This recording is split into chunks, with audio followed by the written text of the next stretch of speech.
To get rid of those pesky ads, request stories, listen to unlisted and bonus episodes, and to chat with the gang, support us by clicking the description link. Welcome, everybody, to the Talk Murder to Me podcast. My name is John. I'm sitting here with Jen and Nicole. I have a lovely, lovely story today. Nicole is also doing trivia for us, so be sure to subscribe so you can comment and take part in the trivia. We got some awesome prizes. In fact, one of them just came in today. Dun, dun, dun. No. And we've been giving away some great stuff, but this is an Ann Rule book that's signed. Ooh. Bitter Harvest, signed by Ann Rule. That's pretty cool. Nice. And it's not like one of those Dear signatures. so-and-sos. Yeah. Yeah, it's so when an author does like their first 1,000 printings, usually they'll sign it. So that's one of these. That's so what I have. A couple of books authorized- like that, not by Ann Rule, but It's got an authorized certificate right there of being signed by her. So this was signed by her. This is a good one too. So boom. That's going to be on the thing. Let me show you all the other trivia prizes right quick in case you guys are interested. Now, we're only giving the trivia for our supporters, but anyone can play out there. You'll just get an Amazon gift card so a point would equal $1. So if you get one right, that's $1 type of thing. And the reason we do that is to save on like shipping costs and stuff like that. But still, an Amazon gift card is just as good in my opinion. Awesome. Well, yeah, who we got this so week? this week we have Kyrie, Megan, and Sarah, all new members this week. Nice. well, welcome everybody. Megan, Sarah, and Kyrie? Kyrie, How do you spell that? Kairi. Megan, Sarah, and Kyrie. Thank you so much. And hopefully that's how you say your name. I apologize if I messed it up. Kyrie or Kyrie? Oh, could be Kyrie. Kyrie, yeah. Could be Kyrie. Like the basketball player. We don't speak his name That's Oh, really? spelled a little Why? bit differently. because he is a traitor, and he's a he stepped on Lucky. Surprise shots. We don't know what they are because they're a surprise. So this is a specific request for Wolfie because it is her birthday. And then we got to continue on with our shot list because it is still growing. So cheers to you, Wolfie. Cheers. It was really good. Thank you. Kahlua and birthday stuff. No. That was a buttery nipple. Guys, we are doing 2 episodes today. We would do 3, and they're all going to be on this one serial killer. And anyone in live chat, if you were on the Discord for supporters, I put the hint out there that of carrots and cucumbers. I don't know if anyone got the hint right of what We had a hint this week? No, y'all didn't. Well, I gave it to You Nicole. did tell it to me. So if anyone... Well, I didn't know, otherwise I would have made a cocktail. But we are covering that serial killer tonight. We put episodes out on Tuesdays and Thursdays at 9 a.m. Eastern Standard Time. We're doing one public here for YouTube. And if you want to continue supporting us and see the next 2 episodes, they're going to be private for our Supremos. And you can find that at the patreon.com/talkmurder. And you can continue with trivia too, if you're on there. But if not, don't worry. I'm going to be putting out all 3 of these episodes next week. It's probably going to be literally Tuesday. What's the next one? Thursday? Wednesday and Thursday. Midweek. Let's get started with this, man. This is a crazy story, and I think you guys are going to love it. It's more of one of those family-friendly stories, you know. I'm just kidding. As family friendly as you can get for a show about murder. So we're going to 4315 Charlotte Street, and let me know if that rings a bell. I'm going to get on the Googs right now. So this is South Hyde Park. Oh, in New York? No. Oh. I got to flip this world around. Well, I wasn't looking at the state, but you Are said we Hyde in Park, Missouri? so- Kind of. Kansas, Missouri border? Misery. We're in misery. How do you... I am in misery. That's actually how they pronounce it. Misery, I think. I thought it was Missouri. Misery. Oh, one of the two. I don't know. I'm making things up. We're in Kansas City tonight.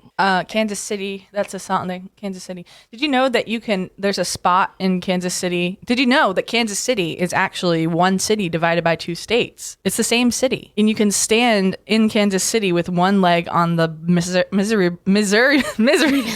on the M state border and one foot in Kansas, because I've done it. Did you know that? I did know that. Oh, you're such a dick.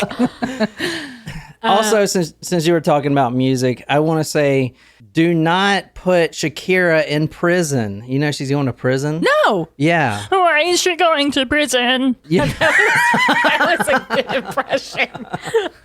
for tax evasion. So somebody out Is she there. really? Yes, man. Like 8 years. Unless she pays like 24 million. Oh, that's not that bad. And it's the Spanish government. So, and I was thinking, didn't Spain like go on this crusade and kill all the other people and the villagers and steal all the gold and shit? Wasn't that a whole thing? yeah, like in the 1600s, there was a whole like. Well, they war. should let her off the hook. Anyway, this is where we're going to tonight, 4315 Charlotte Street, Kansas City, Missouri. I'm sure she won't go to prison. I'm sure she will pay. Well, she she's- just needs to do one tour. She's in the middle of a lot right now because she was just like there's a whole cheating scandal with her.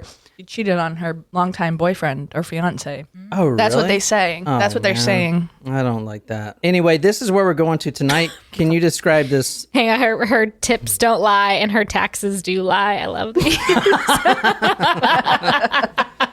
That's funny. This is where we're going to tonight. If you want to describe this big empty space. I am assuming that is where a murder house once was, and it is no longer here because it was It's a driveway now. a murder house. It is a driveway, and it makes me wonder. I mean, yeah, they tear a house down that something really terrible has happened. Does that mean they can't rebuild there? I think they could. I think it's frowned 'Cause, upon. Like what about the number? You know, But the now it's numbers just literally a hole because there's houses that go all on the street back to back, and then you got one hole where it's like, okay, obviously something happened. I mean, you see it right there. It's just a hole. Well, It doesn't have to be murder. It could be like the house burned down. Yeah, but if I were a developer, I would frown upon building upon a lot where a murder took place. I mean, if someone paid for it, you know. No, fine, I'd no, do it. because I wouldn't want my customers to experience negative affects of living on a murder plot. Just like I would also frown upon building upon like cemeteries, Native American cemeteries, or I don't know, anything else that has to do with the paranormal. All right, tonight we're going to 4315 Charlotte Street, April 2nd, 1988. It's a Saturday. I don't think anyone has... Done this podcast before. No one has covered this guy ever. Okay, this is the first time world premiere. Ooh. I'm just kidding. Everyone's done this one. This is like the one you check off, you know? So I want to say before we get started, I have been really thinking about sadomasochism. And here's my problem. It's, you know, when you like do some crack or heroin? No. And then the next few hits just aren't as good. That's and what you're I've always heard. trying to chase the next high. Well, so when you do Jeffrey Dahmer, you're always trying to chase that next Dahmer. Yeah. And Dahmer's like the pinnacle. That's why I did 7 episodes on the guy. Why isn't it like that for French fries?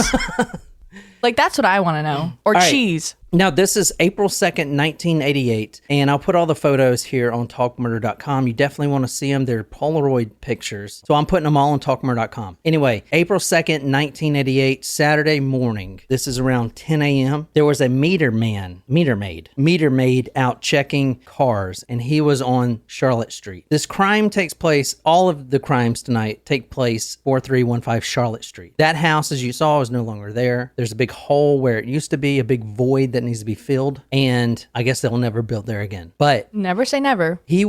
this meter maid was across the street, and this is the actual house back in the day. So if you want to kind of describe that for the podcaster listeners, Looks kind of like a mid-century build. how many stories is that? 3. 3. Now, I want to say that this is actually a really nice looking house here. You know what I'm saying? And it is 3 stories. And the other ones that we saw on Google Earth were like 2 stories. So this was, at the time, I think, one of the best houses on the street. The meter maid is giving out a ticket. He looks over because there's some ruckus. And out the second story window of that house that I just showed you at 4315 Charlotte Street, a man falls. Now, at first, I thought the man jumped, but he didn't. Doing my further research, the ledge actually broke. The window ledge of the second story broke. There's the photo. He was on the second story and he falls out of the window. So that's a good, I don't know what, 12 feet, 10 feet? The second drop. the second story, yeah. Second That's story. bigger than 10 feet. That's like 15. 20 no. feet. Well, yeah. 20 feet. Yeah. A 20-foot drop. Now, this man did break his foot, but that's the least of his concerns at this point. He didn't die. He broke his foot. Broke his foot, yeah. The meter man then is sitting there astonished because out of all of these weird things about what is going on in the ruckus right now, there are 3 things, and he cannot tell which one is more strange. Number 1, this man fell from the roof or fell from the second story. Number 2, 2, this man is butt naked. Okay. Number 3, this man is bleeding out of his anus. Oh. Or number 4, this man is wearing a dog collar with a severed leash. That's something you don't see every day. That would make a great TikTok video, though. I don't think TikTok would allow that, actually. No, it probably violates community guidelines. Ouch. He breaks his foot. This is the man right here. He also survived. That's good. He survived his fall. I'm assuming he was trying to escape then. He was trying to escape. This is Chris Bryson. Can you kind of tell us what he looks like? He's got some pointy ears, doesn't he?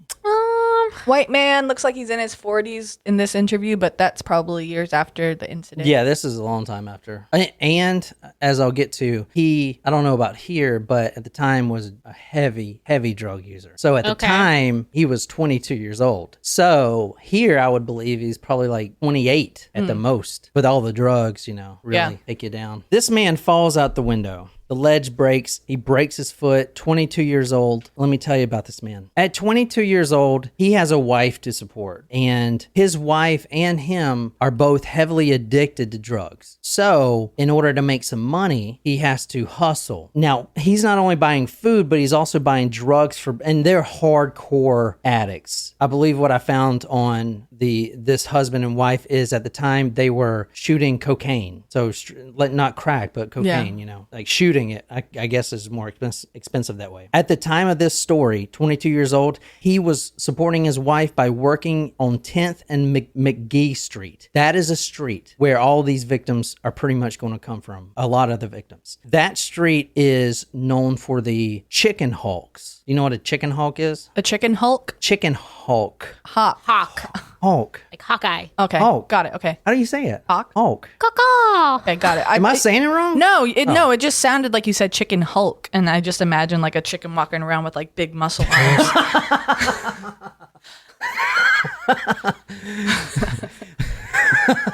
You mean, what was that story we did where they were hiding all those drugs? Tyson chicken. They were Purdue. Purdue. Was it Purdue or Tyson? I don't They know. were hiding kilos of drugs inside the chicken. Pretty smart. Oh man, like. What's that? What's the name of the Looney Tunes chicken? I can't remember. Daphne? No, that's Daffy Duck. He's a duck. The chicken, the rooster. Goofy? No, that's not Disney. That's Disney. Big Bird? No, it's like something. It's a 2-name thing that one name I can't think of his name. George Meyer? No. I bet you somebody in the live chat will get it for us here. All right. Make that one of your trivia questions. I said. Yeah. He's the Yeah. They were both highly addicted to shooting cocaine, and he was a chicken hawk, which is basically a male prostitute. And they, in this city, Kansas City, they all work on the same 10th and McGee Street. That's where you pick them up, kind of like the red light district almost. Now, we're going back about 4 days. So this happened on a Saturday. He jumped out the window on a Saturday morning. We're going back to Tuesday, 1 a.m. in the morning, so wee hours on that following Tuesday. He is out hooking. He's out showing his wares, plumping his butt, stuff like that, because he's trying to find a good male companion that will pay him money. For drugs. So yeah, for drugs. So he is trying to get money for drugs or just straight money so he can buy drugs. A lot of these cases, the killer tonight will actually drive the person to their drug dealer and get them high or whatever. Tuesday morning, 1 a.m., March 29th, 1988, a Toyota Tercel hatchback pulls up. A man with a Ron Jeremy-esque mustache pulls up and he says, you want to party? Would you like to party? I'm just stuck on Ron Jeremy. I just don't understand how he was so popular. Like, Well, he's got a big old schlonger. That's why. Oh God, like it just. He's in jail now for sexual assault, I think. Yeah. I knew there was news about him. I wasn't sure if it was that News or that, about him. or that he died. There's some big news about him. My coworker, so she was telling me this really funny family history about how her grandfather on someone's side of the family was in like the adult filmmaking business as a producer. And she had said that it got to the point where she had to draw the line and tell that side of the family that what's his name? But the porn star was not allowed to come to the wedding. They wanted to invite him. Ron Jeremy. Oh dear. Wait, she did him? No. Oh. You didn't listen to a fucking word I said until I got to that part. Shocker. Sorry. You know what? You know that show that I was telling you about, the Claim to Fame show? Like, Yeah. So one of the people that's on there is related to Whoopi Goldberg, and like the people have to tell like 2 truths and a lie, or 2 lies and a truth about like who their thing is. And her lie was that her grandmother was her. Well, she is Whoopi Goldberg's granddaughter, but her lie was that she was related to someone that was in the adult film industry, and that the truth was that it was her grandmother. So the people are like, it was. I like that show. Whoopi? Yeah. No, but they didn't. They don't know who she's related to yet. They haven't. That's probably. I think she's going to make it pretty far, actually. This man pulls up. He says his name is Bob. This man pulls up. He says, would you like to party? And Chris Bryson's like, sure. How about we go to my house, 4315 Charlotte Street, and I can take care of your drugs or whatever you need, because I have all kinds of stuff there. And he does. He has some of the best drugs out there. Anything you want. Uppers, downers, dippers, divers, climbers, all kinds of stuff. You know what I was thinking of? Like how there could be a serial killer today in today's drug industry, and all they need to do is just give someone like a bunch of fentanyl because it's so potent. I don't know. Yeah. It's just like there could be someone out there that knows how potent everyone knows how potent it is, but like that could be their method of killing people. They pull up to the house. The 2 of them, they go upstairs, but on the way upstairs, Bob, he is behind him, and he pulls out this iron bar. It's probably 3 feet long. It has the ends on. It's a plumbing bar for plumbers, right? And Chris doesn't see him do this, but he takes it over his head and he smacks him as hard as he can in the back of the skull, giving Chris an instant concussion. Now, this has just started. So how do we get to there, or how do we get from there to jumping out the window in a dog collar with anal bleeding is what we're trying to get to. Well, I'm sure our victim is certainly curious, because it doesn't sound like he would be conscious for most of that torture, although maybe he was. Bryson landed face first on the top stair. At that point, now he's unconscious. Bob picks up his head and injects something into his neck with a syringe. And a little while later, the only thing he remembers is going to sleep. Doesn't remember anything for a few hours. The injection is asapromazine. I think that's how you say it. It's an animal tranquilizer. It's a very strong animal tranquilizer. Not for like a elephant, but for a big dog. But if you give someone enough, it's going to affect them as well. So he gets a shot of this animal trank right in his neck and he falls asleep. The next thing Bob does is take his captive, is what Bob will start referring them to, and brings him upstairs to the second floor where he's going to stay for the next 4 days or 5 days, whatever it is. He then takes out his camera. Now, this is the actual camera right here. And what's weird about this story, guys, is you can actually buy this. And I think it's kind of ironic that the name of the camera is Pleaser. Pleaser. Especially if it's like sexual crimes. The Pleaser 2. Pleaser 2. Because the Pleaser 1 wasn't enough. Now, all of the murderabilia from this guy's crimes are available on this site, Supernaut. And like, for instance, I believe this camera is like $15,000 or whatever, if you want to own that camera for some reason. No, thank you. But this is the exact camera, like the exact camera. Like that is his camera. That's Bob's camera. Yeah, this right here. It's crazy. All the stuff used, even when we'll get to him cutting up the bodies, all that stuff is for sale. The bodies? No, the cutting tools. Bob then takes Chris and ties him to the bedpost. He ties his feet to the bottom of the bedpost. He attaches a dog collar, and that dog collar is leashed, and then that is tied around the top of the bedpost. Okay. So he tied him? He didn't use handcuffs? No, he tied them. And actually, that's a good point. I feel like that's his first mistake. I'm not pro tying people up like for that, for crimes purposes, but I Are you feel the like, one that gets tied? I'm so confused. No, I'm just saying that if you want someone Also, to you like, use the handcuffs. I'm saying that you should. So use the handcuffs on someone else? No, I'm saying. I can do this all day. I know you could. I'm sure you're enjoying yourself too. All right. Next thing, Bob goes to sleep because his captive is out anyway. So he might as well take a few cat nap. hours. Yeah. It was him, Bob. Bryson's eyes popped wide open. Panic sped through his brain as the large man climbed on his chest and began to beat him repeatedly with an iron bar. After what seemed like hours, Bob moved off him and onto the floor. Bryson began to feel the sharp pain coming from his legs.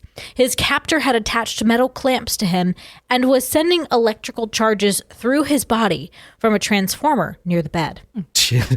Jen, you're not affected by anything anymore. This is episode 351, and Jen's like, But if you go back to episode like 5, she's like, oh my God.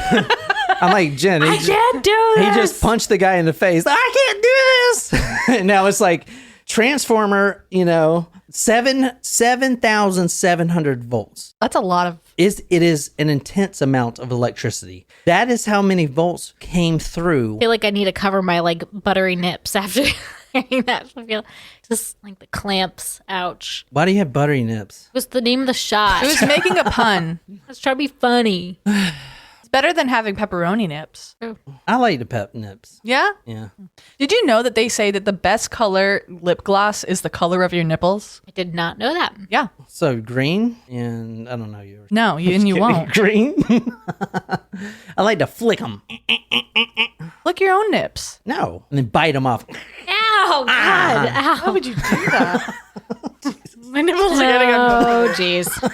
gonna attack them. This So he's a boob guy, not a butt guy. Bob no, I'm a butt guy, whole guy. I'm the whole guy. You like Ew, both. stop. I don't care about the butt, just the whole. Oh, Just like not, that. Not whole is in complete package. Like Yeah, like, he's oh, talking about buttholes. the one Yeah. of three holes. Not, Nope, that is a lie. No. Anyway, Well, he may like it, but I mean that doesn't mean that you allow him to do that. nope, not something I'm interested in. Bob takes a transformer of 7,700 volts of electricity. Now, as a rule of thumb, 2,700 volts can easily kill a human. Now, for any science guys out there, I need to put, I don't know, I'm not a physicist, so I don't know really how this works. I'm just looking up, I basically typed in what would kill a human, how many volts. I hope you had like Apparently- a protected thing on your Google search. Apparently, it's not the voltage, but the amps. I'm just saying that so you guys don't say, oh, it's not the voltage that kills you, it's the amps. Anyway, the rule of thumb is 2,700 volts of electricity could easily kill a human being. Okay.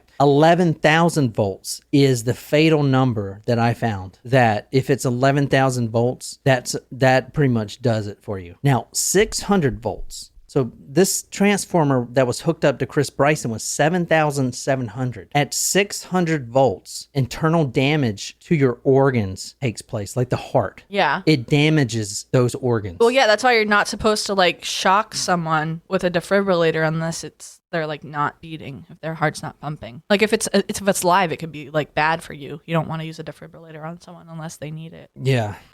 Clear.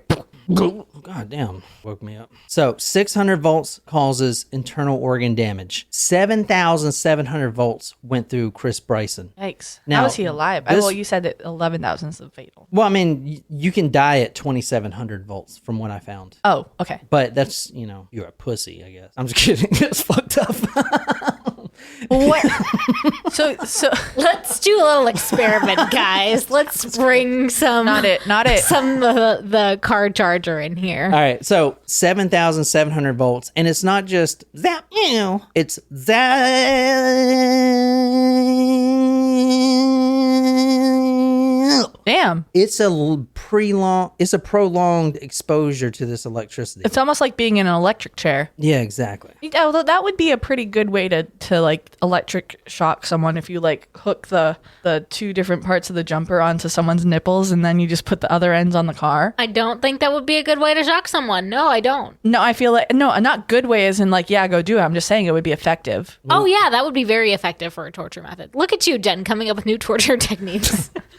That's what this podcast has done to you.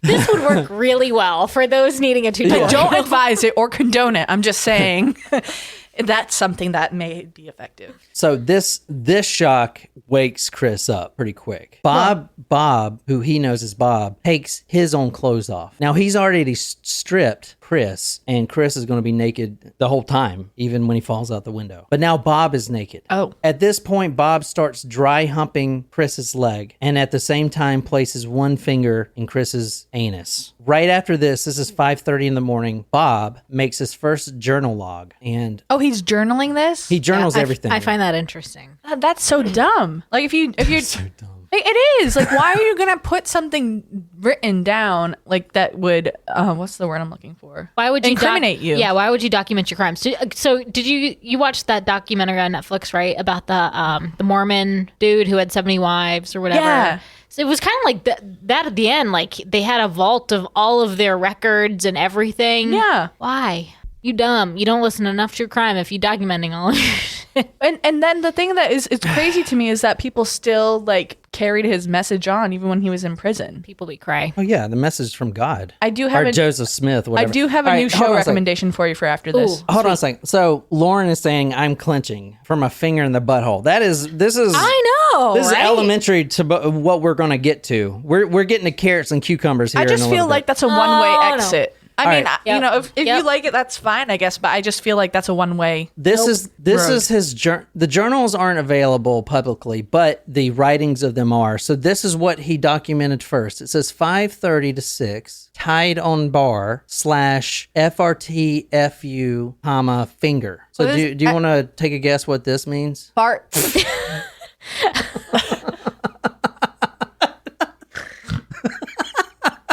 Fart fuck.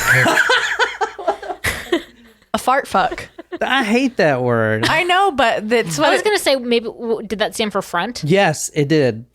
That's how how everyone would abbreviate that, Jen. Thank you. not me. You need to put an N in there. All right. Okay, so at 5:30 to 6, tied on bar, front, fuck, and finger. Oh, so I got the second word right? Yes. These journals are going to be interesting. There's a whole codex that I'm going to give to you guys. There's a lot of things, and we can go over them. So we get to like get like our decoder rings? Yeah. Is that why Nicole has a new ring on? Is this your decoder ring? Decoder ring. All right, hold on. Decoder. Like Decoder. It's a like- shell. Oh, I love that. At- I wanted to comment on it earlier. At 8 a.m., now this is still Tuesday, so he captured them at 1-ish, maybe 2 a.m., 8 a.m. in the morning. Chris wakes up and starts thrashing around. Ugh, what the fuck? He's finally waking up from his electric shock. Now, Bob hears him, and Bob wakes up as well. And guess what? This guy is screaming. And you saw how close these houses were. You can't be screaming like that. Not if I'm going to get away with murder. You can't be screaming like that. So at this time, Bob walks into the room, and he sees that Chris has somehow managed to get his blindfold off. So now he can see everything going on, and he's making a bunch of ruckus. Bob takes his right index finger, and he's really mad about this blindfold being off. And Chris is like, what the fuck are you doing? And Bob doesn't say shit. He just takes his right index finger and starts poking Chris's eye. I don't like that. Both of them.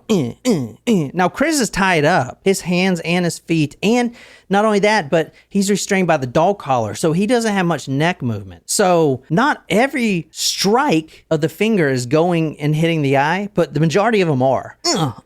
Like the eyeball. That's like one of my two greatest fears, something happening to my eyeballs and my teeth. I don't like it. Actually, I really don't like I it. had a dream earlier this week that I lost a couple of teeth in And my it felt dream, real? and it felt very real. Yeah. It's to the point where I was was clenching my Yeah. jaw so much that I felt like, you know how you almost feel like you can wiggle your grind- teeth Yes. because you grind them so much. Yes. Oh my gosh! And I think it was because of that Kate Yup video when she lost her tooth. I think Yeah. that's what put that in my brain. Well, I have those dreams all the Like- time, and I'm here to tell you that it does feel very real. And I've started to wear a night guard because of the grinding of my We teeth. ordered one for John, a custom. Oh, a custom one? No, mine is like I got a 16 pack of like disposable Yeah. little ones that you can use and for a few nights and then you toss them because I didn't feel like paying a lot of money for a custom one because I also have my retainer, so I didn't want to like have. Yeah, they're going to fall out anyway. Anyway.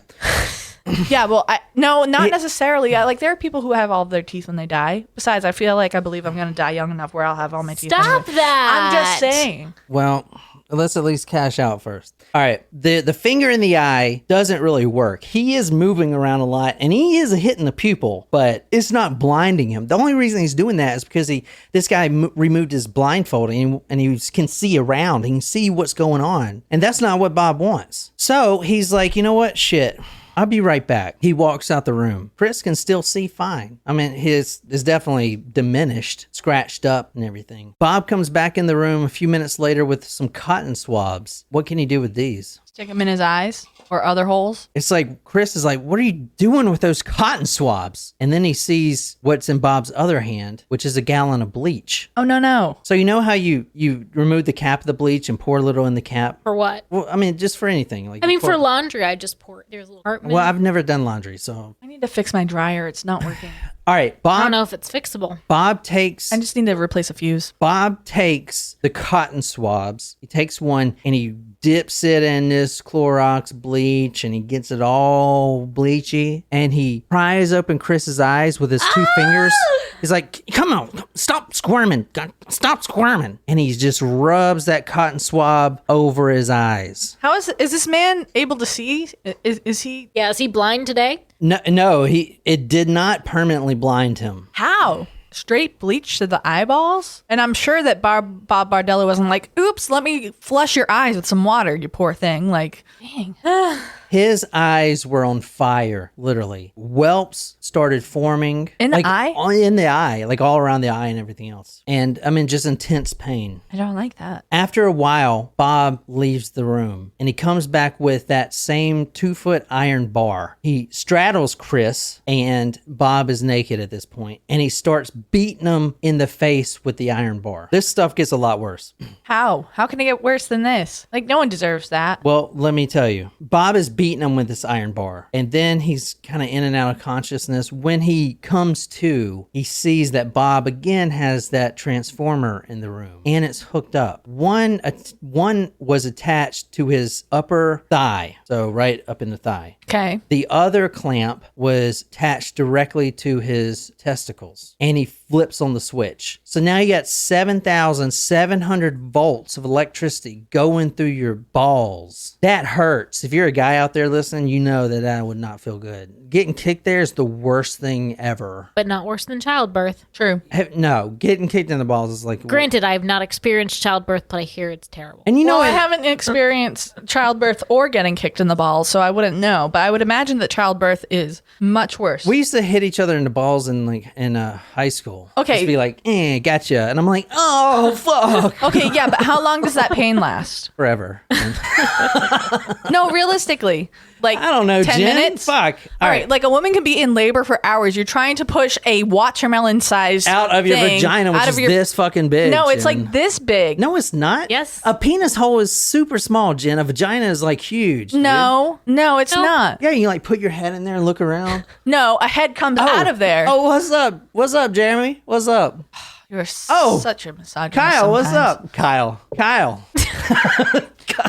Listen, All right, hold on. I got to get on this. I'm Quote, gonna order this is from- that kit that you can make men feel Have what labor contractions. pain. Yeah, we What? need to order that and Sperm? make that a video. Yeah, that would be really funny. Because All right. that's what All right, menstrual quote- cramps This feel is like. this is from Chris, who obviously survived. Quote, he took the transformer and hooked it to my genitals and stepped back and took pictures while I was flopping around. It seemed to never end. He is flopping around like, oh! Like a fish out of water. 7,700 volts. Chris is pretty much done at this point. Bob takes another syringe and he fills it with that animal trank, that asapromazine. He injects it right into his neck. Well, I mean, Chris goes woozy, and then Bob logs his next log. I'm not pro Bob Berdella, but I feel like he was kind of being merciful by giving him a tranquilizer so he wasn't conscious for that.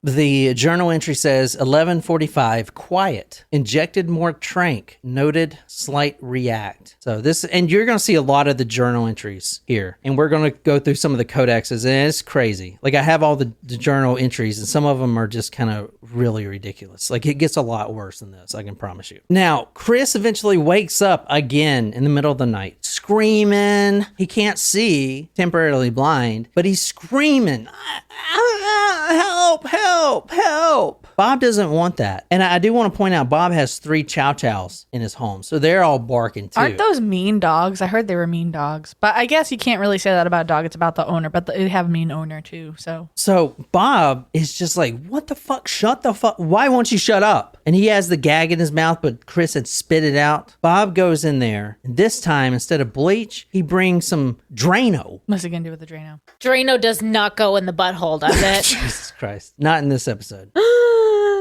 Now, I found this very interesting. So this happened in 1988. I pulled a Drano commercial from 1981. I thought we could watch it. It's kind of funny.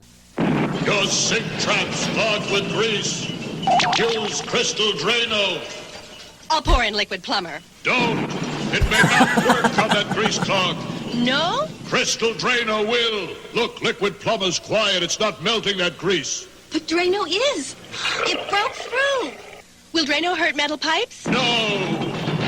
So liquid plumber didn't break that grease clog. I'm switching to Drano. To make clogs go, better use Drano. I don't know. That is a great ad. I know, right? That's why I put it in there. I wanted a little throwback. I love that. All right, then he takes the syringe and injects the Drano straight into his vocal cords. All right, you didn't see that coming, did you? No. I kind of sprung that on you. Bob fills that syringe with Drano and then puts it directly in the vocal cords. So you see here is a diagram. The vocal cords is this thing right here. He puts it right in there. And now that's the best way ever. I don't think anyone else has done this, any serial killer that I've seen, to That keep we've seen someone yet. quiet. He's got some very innovative techniques. You got to hand it to him. He does some things that I'm going to tell you that is very innovative. And I feel like a lot of killers could learn a lot from this. Again, not condoning. Now, remember, Bob captured Chris at 1 a.m. on Tuesday. So now it's 3:30 p.m. on the same day, on the following afternoon. And he noticed that Chris wasn't doing so well. He looks like he's on the verge of death. But this isn't the longest he's had a captive for. He's had one for 2 weeks. Like, this is nothing. When Chris jumped out the window, he was in the beginning stages. Nothing here happens. So he is really depleted at this point. And at 3:30 that afternoon, Bob injects Chris with 3 cc's of penicillin to fight infection.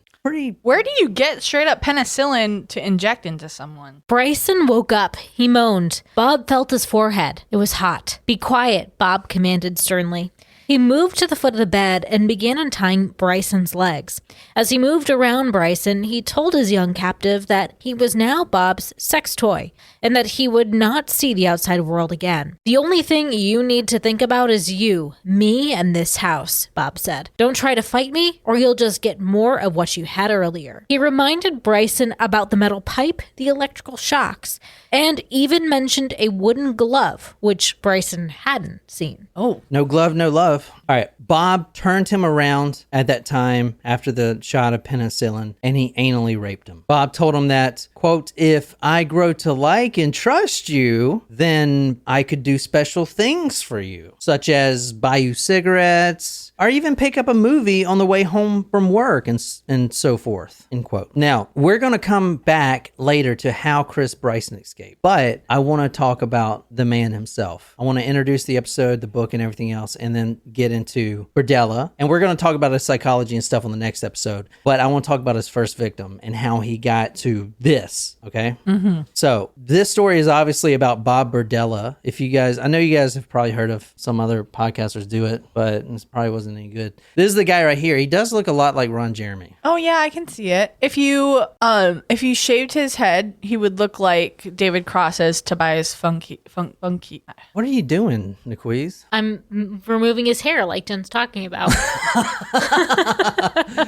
From Arrested Development. I see it. I had to go like that, though. He does got them Dahmer glasses on. He does. Them drugstore glasses. All right, so that's Bob Berdella, and he is a sick and twisted individual. But let's see if he compares to Dahmer, because Dahmer is like my high, right? Like, I got so high on some Dahmer, and then I'm trying to chase that high. Anyway. Well, I feel like there's a similarity in the escape. There's a lot of similarities. That is definitely one. Very true. Very true. Very true. So I started the Dahmer story with a black male jumping out of the window, or not the window, escaping from the apartment. Naked. Yeah, but naked. With the dog collar. Yeah, exact same story, pretty much. Anyway, this is the book that we're reading from tonight, that Nicole's going to be reading from tonight. It's called Rites of Burial. If you ever find this in the bookstore, be sure to get it because it's out of print and it's probably worth some money. On that one site, I think it was like $350 they had one. Wow. But anyway, I wonder how much the Pee Wee Gaskins book is worth. Couple hundred. No, couple hundred. The lowest price I've seen that Pee Wee Gaskins book is $2,500. Wow. Yeah, I mean not $2,500. We don't have it. $1,200. No, but not in print. Oh yeah, we have the electronic. No, so the one with the audio cassette tape still wrapped is the most expensive one. That's the one you can't ever find. But usually they come without the audio tape. Mm-hmm. But yeah, anyway. So anyway, this is the book, Rites of Burial, Cruel Acts of Torture or Mutilation More Brutal Than the Crimes of the Milwaukee Serial Killer Jeffrey Dahmer. So let's see if that's true. This is by Tom Jackman, which is the reporter, and Troy Cole, which is one of the lead sergeants that was on this case. So it's very in-depth and very accurate, obviously. A lot of the commentary is what was really said in the Berdella task force and stuff like that, because it's from the detective. After Chris escapes to the window, the police obviously go to the house. They go in the house. They find it cluttered. There's piles of dog shit all over the carpets. There's spoiled turkey in a pot on the stove. There's dirty dishes. He's got 3 chow chow dogs, as I mentioned. Maybe that's why they just destroyed the house, because it was not habitable. I mean, it was habitable. He was just a slob. It sounds like I've been kind of watching on the side Dirty Rotten Cleaners, where they go in and they clean up like hoarding situations and situations. You would love that power washing game. I was just gonna say that. All right. Also found in the house were newspaper clippings of not only the victims that were missing that he killed, but also of other killers. An Elmer Wayne Henley, number 1, Charles Tex Watson, and a James Maynard, which was the Westport rapist. I can't remember when Dahmer did his crimes, but I don't think Berdella knew the Dahmer story yet. I think it was around the same time. Actually, I think Dahmer may have been a little bit after. I don't know. Some of the evidence, there was a chainsaw. Quote, the test on the chainsaw shows that there's all sorts of human blood, human flesh, and pubic hairs inside the housings of the saw. A lot of it, end quote. Now, the detectives entering the house developed what they later referred to as the Berdella cough, which is like a lower hack in the chest. But they all got this. It is the combination of dust and decay from the bodies and the dust from the house and not being clean, and the chlorodyne that was used as well. A few detectives were even afraid to go in, and many of them were even reassigned because they didn't want to go in there alone. This is the house right here. You see how kind of cluttered it is. It says Berdella's cluttered dining room, where police found files Berdella kept on some of his victims. And this is just one newspaper clipping. And you see that headline says, police investigate house, skull dug up. Kind of interesting stuff there. Now, some of the evidence found in the house: a human skull that was in a glass dome, a book titled How to Create Poison and the Antidotes for Them. In the closet was another human skull with the human teeth of that matching skull in a nearby envelope. Now, I want to say this does remind you of the Dahmer thing. Remember, Dahmer had 2 skulls in his closet. He was building a Hey Arnold shrine. Yes. Okay, I don't know that. Jed knows what I'm talking about. Yep. They also found Bob's journal dating on 6/23/87 is the first entry, 14 pages long, and many Polaroids. And I'm going to be showing you a lot of the Polaroids in these episodes. A 14-page long journal entry is like a novel.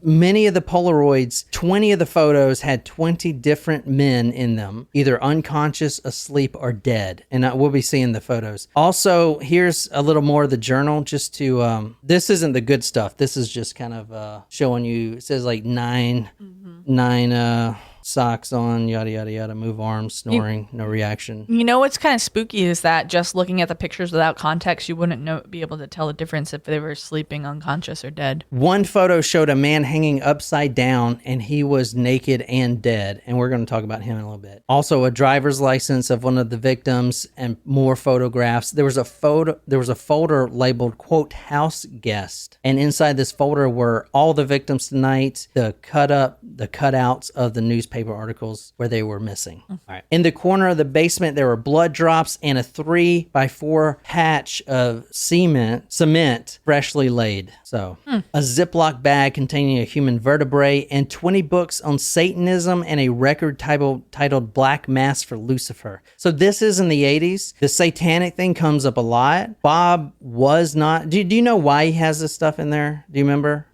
He has a shop. A Bizarre Bazaar. Yeah, exactly. Oh, yeah. So Bob's Bizarre Bazaar. Yeah, and then there's also a place in St. Augustine called Bizarre Bazaar. Remember I sent you guys a picture? Yeah. What's really interesting about this case is the police go in there and they see all these skulls in like the glass dome. But Bob, he deals in antiquities and hard to find items from the Middle East and stuff, Like like morbid shrunken stuff? heads, Yeah. morbid stuff. So yeah, there's a human skull, but the police can't even get a search warrant on the house yet because that's what he does for a living. He's going to have human skulls in there. They do find skulls that match the victims, yeah, but at first, but there were also skulls that were of no victims. They were just antiques, Got you it. know? Isn't that crazy? That is. So they had a lot of trouble getting a search warrant initially, and they had a book Berdella on sodomy charges at first from the Chris Bryson. They almost had to let him walk because they couldn't find any evidence at first. It took a long time to actually find some concrete evidence. So anyway, It's crazy how, 88, that's not so long ago, and he was booked on sodomy charges. That's Yeah. kind of crazy to me. all right, so I told you a little bit about him. We're going to go into psychology next episode, but let me finish this with the first victim. This is before he really knew what he was doing, so it's not going to be as bad as the ones from next episode, which are fucking terrible, gruesome, and just completely just insane. Lots of cucumbers and lots of carrots and stuff like that is insane, guys. But anyway, we're going to finish this up with the first victim here tonight. Are we talking actual cucumbers and carrots, or are those euphemisms? What would they be euphemisms for? You tell me. No, you tell me. Jerry Howell was the first victim, and this was also the first newspaper clipping collected from Bob about this. He goes missing in 1984. Jerry always had a love for antiques. He would always go antiquing with his father, a nice kid growing up. His father, they like to go to the thrift stores and the weird oddity stores to see what they can come, uncover and buy. So at 14 years old, his father, Paul, led him to the flea market where you have Bob's store, this is the sign. And as Jen said earlier, the business was called Bob's Bazaar. So Weird that it's not in the order I thought it would be. yeah, that is weird. I agree. You would have thought the bazaar would be at before the bazaar. Yeah. Yeah, but It's Bob's Bizarre. yeah. But It's weird. like doing Bob's tomato instead of Bob's tomato. You say tomato, I say tomato. I didn't actually ever notice that. That's very intuitive of you, Jen. But I wonder if it's one of those signs where it flashes Bob's, Oh, yeah, and then yeah, the yeah, bottom Bizarre, Yeah. and then the middle Oh, Bazaar. Yeah. that'd be cool. Can you imagine finding that? Oh, that would be light-up fucking sign great, at the yo. thrift store. Oh my god! Oh I feel my like we God. should get that for the studio. I was thinking, Yeah, just we thinking, should. This is and just say John's Bazaar instead. this is his business card right here. Wow, that's cool. Bob's Bazaar. Yeah, you're right. Weird. Ethnological curiosities from the world's far corners. Robert Berdella. Let's call that number. Sydney goes, also, he's not the smartest guy. Actually, Sydney, he was very intelligent, as we'll get to. Shramarama says Burgers Bob's.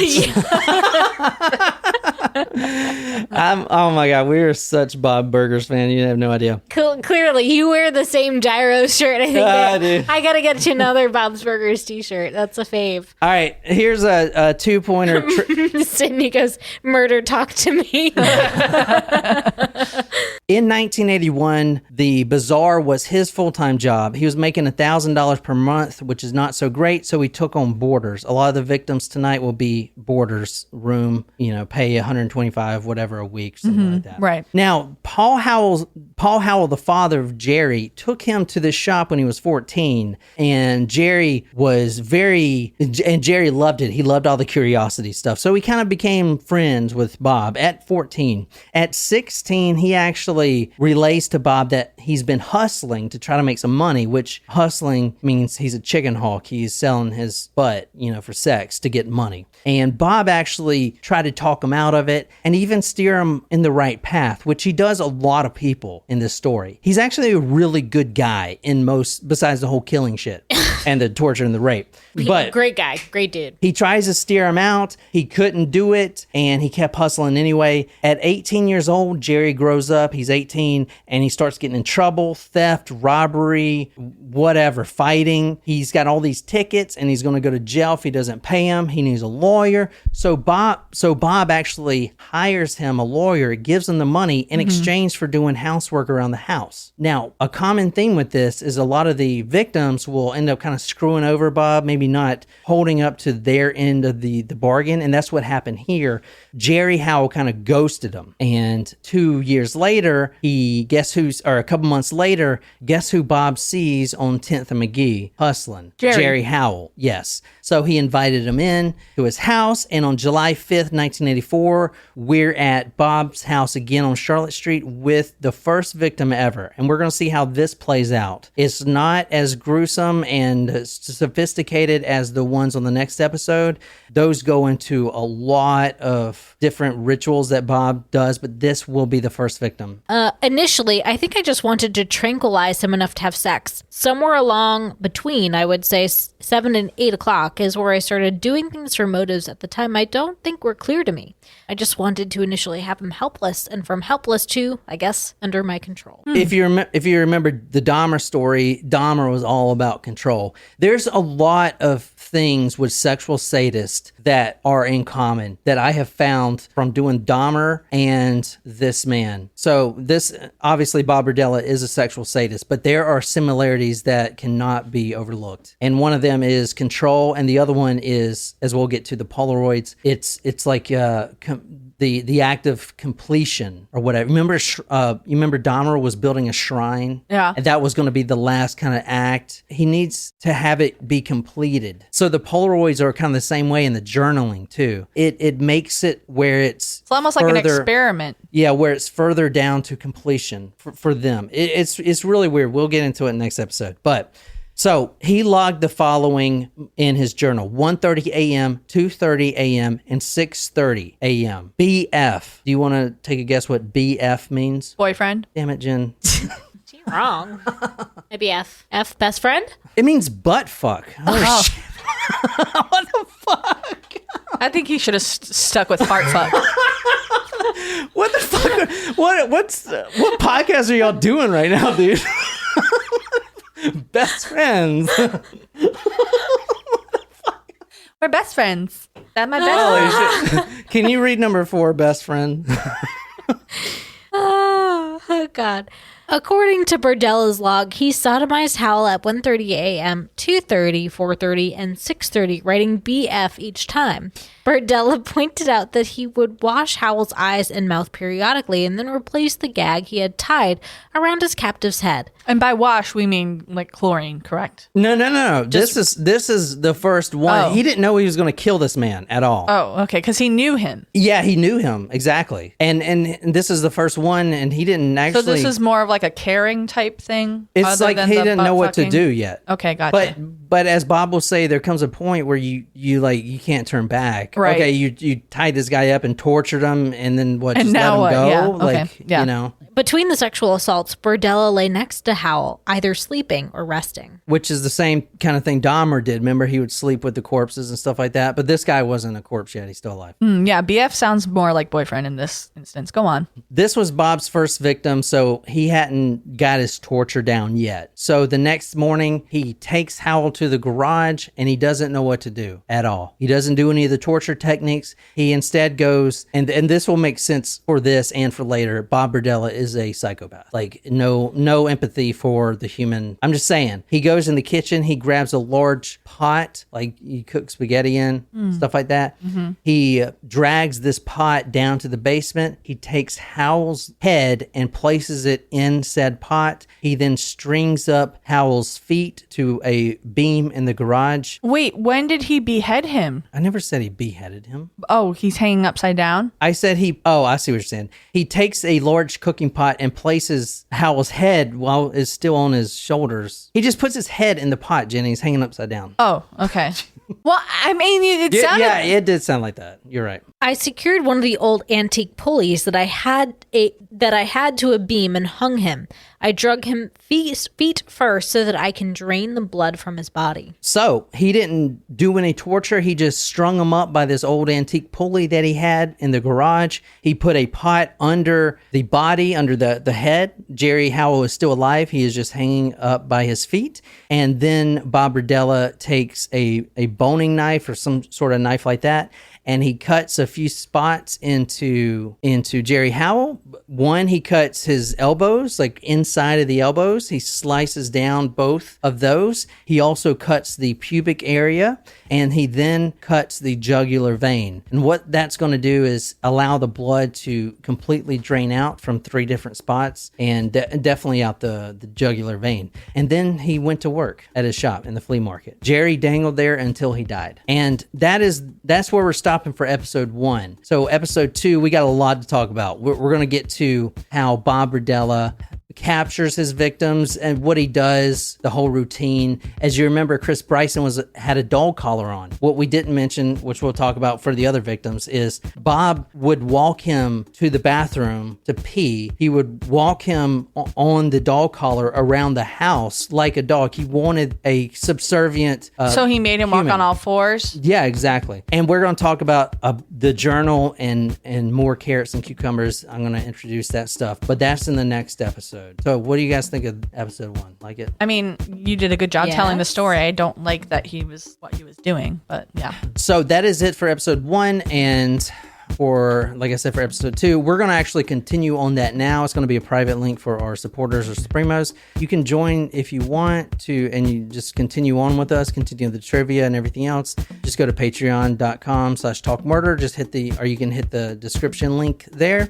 And that's all I got. If not, don't worry about it. The episodes will be out next week on any podcasting app. Talk Murder to Me. And my name is John. I'm sitting here with Jen and Nicole. Until next time, good night, you lovely, lovely people.